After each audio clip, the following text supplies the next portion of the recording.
ঘরে থাকা সমস্ত উপকরণ দিয়ে বানিয়ে ফেলো মিক্সড ফ্রাইড রাইস, আর রেস্টুরেন্টে যেতে ইচ্ছা করবে না, তখন ঘরটাই মনে হবে রেস্টুরেন্ট হয়ে গেছে। নমস্কার বন্ধুরা, আমার চ্যানেলে তোমাদের সবাইকে স্বাগত জানাই। আজকে একটা দারুণ রেসিপি নিয়ে এসেছি। এরকম ওয়েদার আর মনে কি খেতে ইচ্ছা করছে খুব, কালো হয়ে গেছে পুরো। মিক্সড ফ্রাইড রাইস কেমন লাগে? সবাই না মিষ্টি মিষ্টি ওই কাজু কিশমিশ ফ্রাইড রাইস পছন্দ করে, আমি আবার ব্যক্তিগতভাবে সবকিছু দিয়ে একটু ঝাল ঝাল ফ্রাইড রাইস পছন্দ করি। তা আমার ভালো লাগার মতো তোমাদের অনেকের আছে স্বভাব যেটা এটা ভালোবাসে, এই রেসিপিটা তাদের জন্য আজকে নিয়ে চলে এসেছি মিক্সড ফ্রাইড রাইস। তো চলো শুরু করা যায়। এ দেখো আমার উনুন জ্বলছে, এবার বসিয়ে দেবো জল।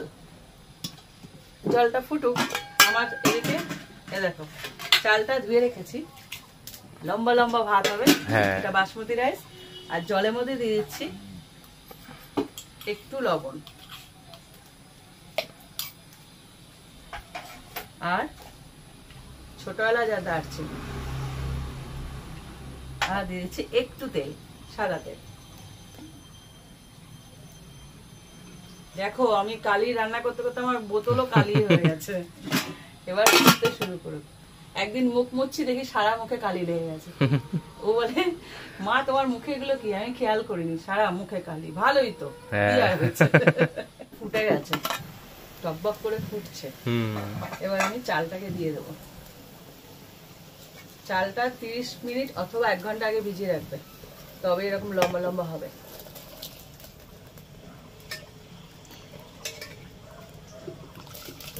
দেখো ভাতটা এমন নামাতে হবে যেন গলে না যায়, একটু শক্ত থাকতে নামাবে, তাহলেই হবে।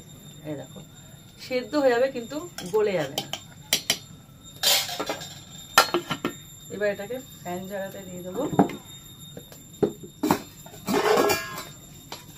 ওদিকে আমি ভাতের ফ্যান ঝাড়াতে দিয়ে দিয়েছি, আর একটা কড়াই বসিয়ে দিয়েছি। এবার এই কড়াইতে দিয়ে দিচ্ছি সাদা তেল।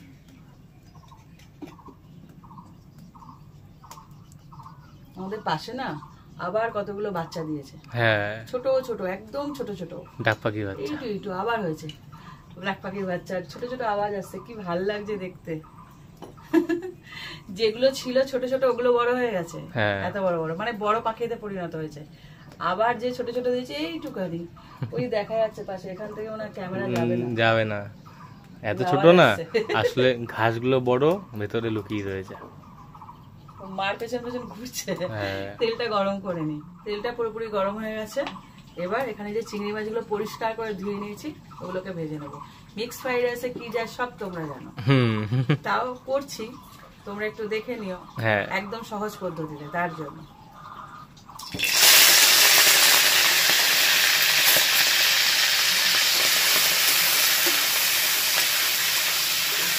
দেওয়ার সাথে গুটিয়ে গেছে। চিংড়িগুলো দেখো ভাজা হয়ে গেছে, ঠিক এরকম হালকা করে ভেজে নেব। এবার এগুলোকে তুলে নেব। এরপর এর মধ্যে, এই তেলের মধ্যে দিয়ে দেবো চিকেন। চিকেনটাকে দেখো কেমন ভাবে পিস করেছি, একদম ছোট ছোট করে, কিন্তু কিমা নয়, কিমার থেকে একটু বড়, মানে চিকেন রোলে যেমন পিস পড়ে, রোলে মুখে পড়ে ওরকম। হ্যাঁ, প্রত্যেকটা গ্লাসে যেন মুখে পড়ে। এবার এগুলোকে ভেজে নেব।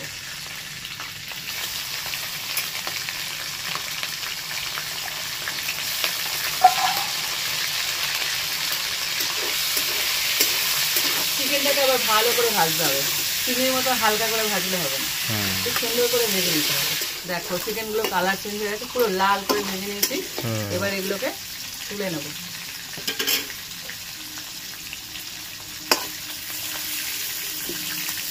এখানে যে চিংড়ি তুলেছিলাম তার পাশে তুলে নিয়েছি।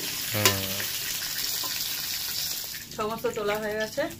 এর মধ্যে আর একটু তেল দিয়ে দেবো, সামান্য। এবার এই তেলের মধ্যে দিয়েছি রসুন কুচি। এখানে 6 থেকে 7টা রসুন আমি ছোট ছোট করে কুচি করে নিয়েছি, আর 3টে বড় বড় লঙ্কা কুচি করে নিয়েছি। যদি ছোট হয় তাহলে 6টা দেবো, সেটাও ঠিক না। 6টা কেন বলছি, তোমাদের চাল অনুযায়ী তোমরা যেরকম চালটা নেবে পরিমাণ অনুযায়ী দেবে। এটাকে ভালো করে ভেজে নেব। রসুন আর কাঁচা লঙ্কা পুরো ভাজা হয়ে গেছে। এবার এর মধ্যে দিয়েছি পেঁয়াজ কুচি। এখানে বড় সাইজের 2খানা পেঁয়াজ আমি কুচি করে নিয়েছি।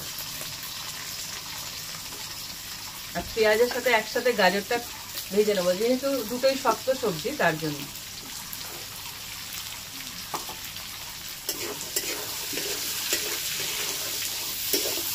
শুধু ভাজাভুজির পালা, শর্টকাট রান্না ঠিক বলা যায় না, কিন্তু সহজ রান্না।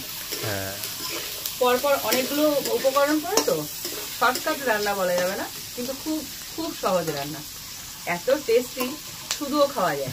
কারণ সবই তো এর মধ্যে পড়ছে, চিকেন পড়ছে, চিংড়ি মাছ পড়ছে, ডিম পড়ছে, আর কি লাগে, সাথে আর কিছু লাগে না, একটু স্যালাড হলে মনে হয় আর কিছু লাগে, জমে যায় ব্যাপারটা। হ্যাঁ, দেখো গাজর আর পেঁয়াজটা খুব ভালো করে ভাজা হয়ে গেছে, কালার চেঞ্জ হয়ে যাবে যতক্ষণ না পেঁয়াজে, ততক্ষণ মতো ভেজে নেবে। এবার দিয়ে দিচ্ছি আদা গ্রেট করে। লাইভ ভাজার পালা চলছে। এইভাবে দিলে না, তোমরা করে দেখো। এই আমাকে একজন ভ্যাঙায়, বলে মা এরকম কেন দাও, এই যে আদার যে টুকরোগুলো, এগুলো পেস্ট করে একরকম স্বাদ হয়, এইভাবে দিলে একরকম স্বাদ হয়, খুব ভাল লাগে খেতে।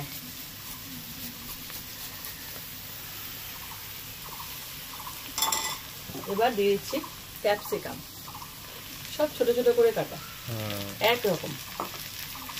আর সাথে দিয়েছি মটরশুঁটি, কত রকম সবজি যাচ্ছে, সব সবুজ কমলা, ভালো লাগছে দেখতে।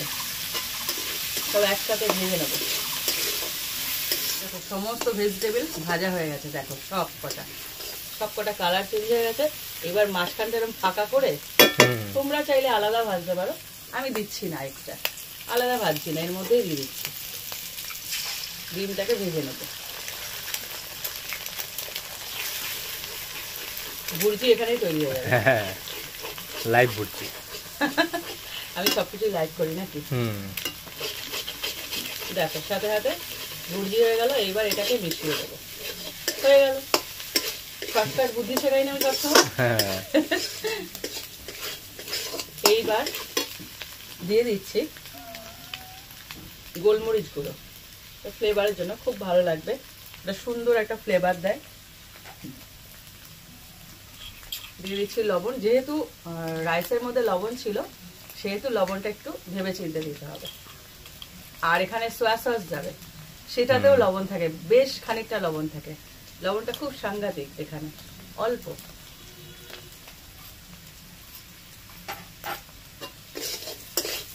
এটাকে ভালো করে মিশিয়ে দেবো।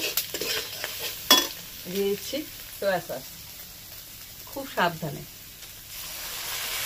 বেশি হলে না নোনটা ভাবটা বেশি তো ভালো লাগে না। আর যেহেতু এখানে সোয়া সস পড়েছে, একটু চিনি দেবো সামান্য, ব্যালেন্স করার জন্য।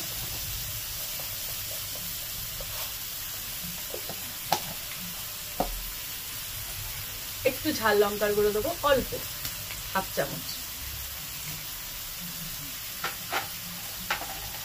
দিয়েছি তেজপাতা।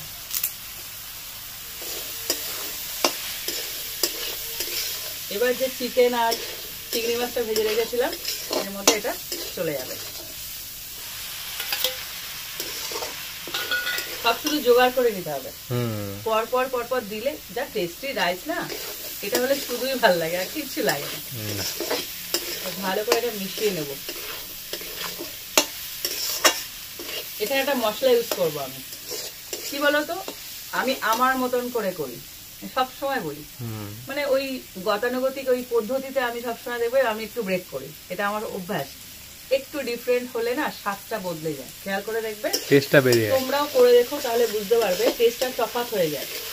আমি একটা মশলা তৈরি করে রেখেছি, ওই মশলাটা আজকে আমি দেবো, যেটা তোমরা অনেক যারা আমার ভিডিও দেখো তোমরা পরিচিত।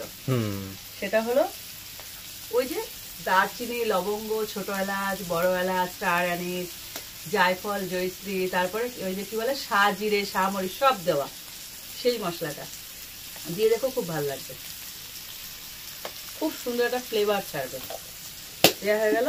এইবার ভালো করে এটাকে মিশিয়ে নেব। সমস্ত মিশানো হয়ে গেছে, এবার শুধু রাইসটা মেশানোর পালা।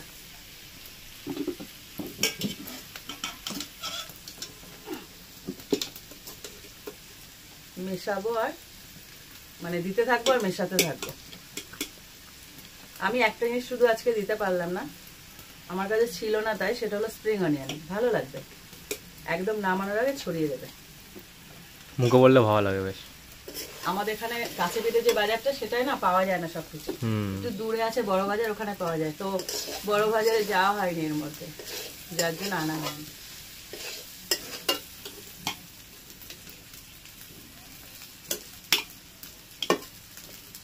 হালকা হাতে মেশাবে।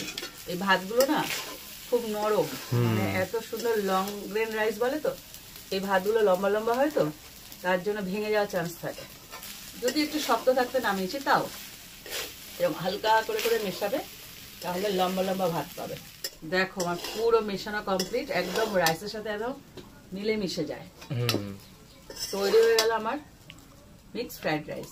শুধু একটা জিনিসের কমতি পড়লো, আমার খুব মন খারাপ লাগছে, সেটা হলো স্প্রিং অনিয়ন। ওটা দিলে একদম পুরোপুরি সুন্দর লাগতো জিনিসটা, পেলাম না, কি করবো। যাই হোক, তোমরা কিন্তু এই রেসিপিটা ট্রাই করো, মিক্স ফ্রাইড রাইস।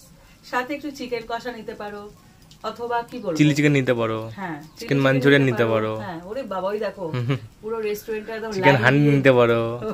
ও কিন্তু শেষ হবে না, ওর কথা কান দিও না। আমি তোমাদের বলছি, একদম খরচা বাড়ে, আমি খরচা কমাই। যাই হোক,